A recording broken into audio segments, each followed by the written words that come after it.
ఈరోజు బిఎల్టీయు సిద్దిపేట జిల్లా కమిటీ ఆధ్వర్యంలో మేడే బహుజన వారోత్సవాల పేరుతోటి సిద్దిపేట జిల్లా కమిటీ ఆధ్వర్యంలో నిర్వహించడం జరుగుతుంది. అందులో భాగంగా ఈరోజు మేడే కరపత్ర ఆవిష్కరణ చేయడం జరుగుతుంది. ఈ సందర్భంగా సిద్దిపేట కార్మిక వర్గానికి ఒకటి విన్నపం చేస్తున్నాం. ఈ మేడేని ప్రపంచ కార్మిక దినోత్సవంగా ఈరోజు జరుపుకోవాల్సిన అవసరము ఉన్నది. ఈరోజు కేంద్ర ప్రభుత్వాలు కానీ రాష్ట్ర ప్రభుత్వం కానీ కార్మిక చట్టాలని అమలు చేయడంలో పూర్తిగా నిర్లక్ష్యంగా వ్యవహరిస్తూ ఉన్నాయి.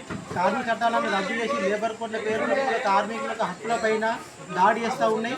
కాబట్టి వీటన్నిటి మనం ఎదుర్కొని మన కార్మికుల యొక్క హక్కులని సాధించుకోవాలనుకుంటే ఈ మేడే సందర్భంగా మనం అందరము ఐక్యంగా ఉండి ఈ మేడేని జయప్రదం చేసి మన చట్టాలని మన హక్కుల్ని కాపాడుకోవాల్సిన అవసరం ఎంత ఉందని చెప్పేసి కూడా బిఎల్టీగా మేము తెలియజేస్తూ ఉన్నాం. కాబట్టి మేడే రోజు జరిగేటువంటి కార్యక్రమాల్లో కార్మికులందరూ పెద్ద ఎత్తున పాల్గొని విజయవంతం చేయాలని చెప్పేసి కూడా ఈ సందర్భంగా విన్నవిస్తూ ఉన్నాం.